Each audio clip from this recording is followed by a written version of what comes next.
We're getting set for a doom and gloom show, and then the Maple Leafs win a game. But what did you make of the Game 4 victory last night, Frank? I think the most frustrating part, if you're a Leaf fan, is where was that in game three? Because we could be having an entirely different conversation today. The Leafs coming back to Toronto all square. What I loved about it was workmanlike. It was attention to detail for a team that had gotten severely outworked in game three. They had their best work ethic game of the playoffs, which you heard Sheldon Keefe acknowledge as well. And it's there. Like that's what makes your brain explode. Like you have the core four pieces step up, two of them last night in game four, and it's like these elements to be a successful team, I think exist. But the big question for me is why haven't we seen that consistently? And it just feels like it's too little, too late. Like it's only going to add to the fury factor of this team likely losing this round. Frank, being as this team has, like you say, they've got the core four, they've got the pieces in place to be successful. They're underachieving like crazy, being down 3-0. The fact that they are that Jekyll and Hyde team, if they can access their best stuff, do you think that gives them as good a chance as anybody to actually tying the series and getting it to a game seven? I don't, because I think there's too many moments, at least historically, that we can point to in these playoffs and in previous playoffs where this Leaf team just lets their foot off the gas. And, even go back to game four on Wednesday night, like you're looking at it and you say, the Panthers, like they cut the lead in half with what was it, 7-8 minutes to go on the power play, and you're like, they're one shot away from sending it to OT and absolutely carving out the Leafs' heart. So that didn't happen. Of course, the Leafs held on, but it speaks to me to like the fragility of this precarious position the Leafs are in. Like there is zero margin for error. And to think that the Leafs can string together, essentially what is going to have to end up being, whatever that is, 8, 9 consecutive periods of perfection. Like I don't see it. And I think that also to me, it takes away from what the Panthers have done to this point. Like they were clearly the better team for a chunk of this series, and they've all they like. You don't. That's the funny thing about this lead is like just because you got out to that 3-0 lead, like you don't have to give those games back now if you're Florida. Like those wins stay in your pocket, and all you need is one more. Yeah, they're playing with house money for sure right now, and the data speaks for itself. I mean, there's way more teams that have come back down from 3-1 than 3-0, that's for sure. But again, we look ahead to Game 5 coming up on Friday night. Frank, in your wildest dreams, could you have ever suspected Joseph Wall would get a playoff victory before Matt Murray? And I'm not sure where you stood on the whole Matt Murray pickup last summer, but boy, oh boy, it's surreal to me that they put all their stock in picking up Matt Murray, and he's your backup for the most important game of the season. Am I surprised? No. Like I was critical of the decision to get Matt Murray from the beginning. Going back to July, you can find the clips. I said Ilya Samsonov was going to be one of the biggest bargain buys of free agency. I predicted that he would be not only the opening night starter, which didn't happen, but he would end up being the playoff game one starter, and that did. So all of that is said, not to pat myself on the back, because like let's face it, look at me, I don't have an arm big enough to reach. But the truth is, like Matt Murray, the biggest thing in terms of being a goalie in the NHL, consistency is one thing, but reliability and dependability are another. And to me, he has 0% of it. He has no ability to stay healthy. And even when he's played, there have been, gaping holes in his game that teams have exploited. So if you've listened to Mike McKenna, if you've listened to others, like McKenna has been pounding the table for weeks now saying that Joe Wall gives the Leafs the best chance to win.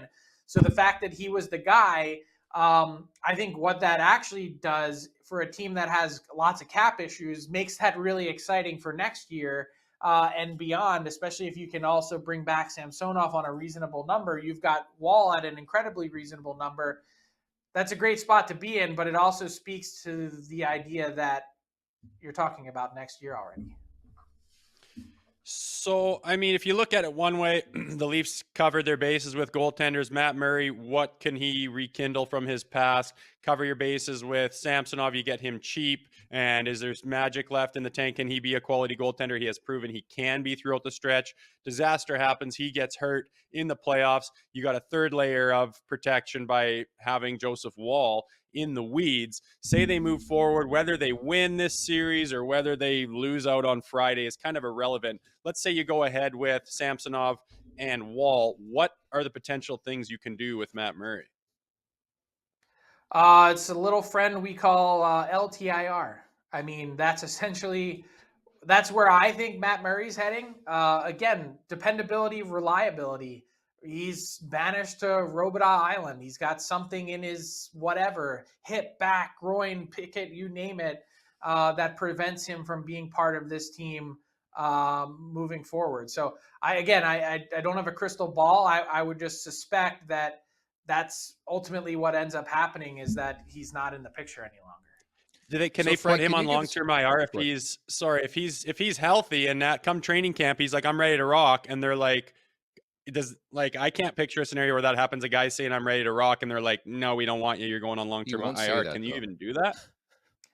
I don't, given the connections there, the Sioux connection and everything else, if Kyle Dubas is still there, I don't foresee Matt Murray getting in the way of anyone. But yeah, I'm right there with you. So what's at stake here? Like, can you give us a greater scope of what's at truly stake here in this series if the Leafs lose it, like in terms of a management standpoint, Sheldon Keefe, wherever you want to go with this? What's at stake is the easiest way to answer it is to use the words that Brendan Shanahan used last summer. Everything is on the table. And I truly believe that when I say everything. And I think that also should include a conversation about Brendan Shanahan and his job security.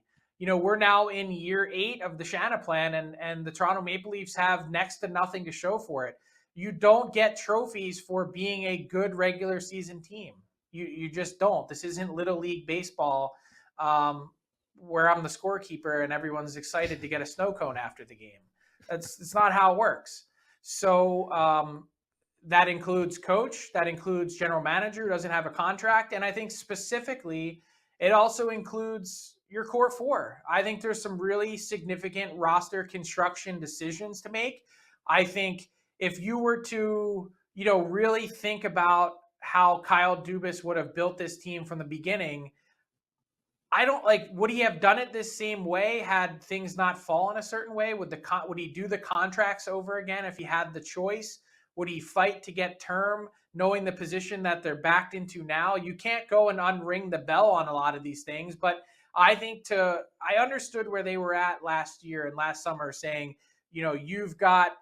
why would you hurt this team's chances and cut off your nose to spite your face?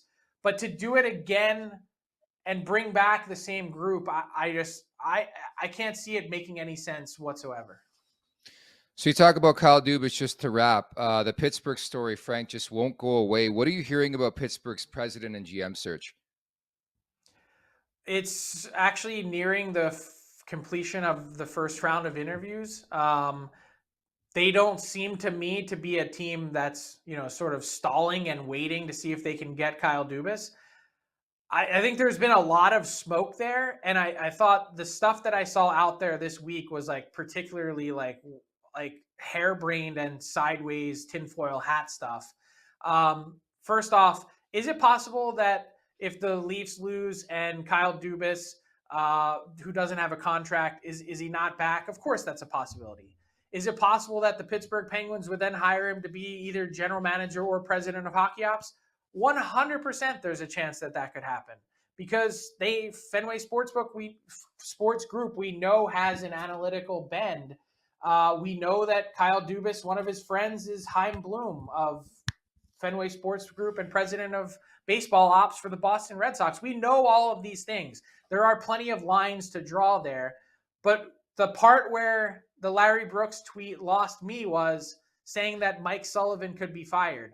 I can just tell you, and you can write it down and underline it in bold, there is a 0.0% chance that Mike Sullivan gets fired in Pittsburgh. if maybe not for John Tortorella, he is the most powerful coach in the league right now. He's a Boston guy who's wired in directly with ownership at Fenway Sports Group. He has a contract that extended him way past their previous general manager at 2.5 times the pay of their general manager. There is, let me repeat, no chance that Mike Sullivan is fired. So whoever is going into Pittsburgh is going in knowing that their coach is bulletproof.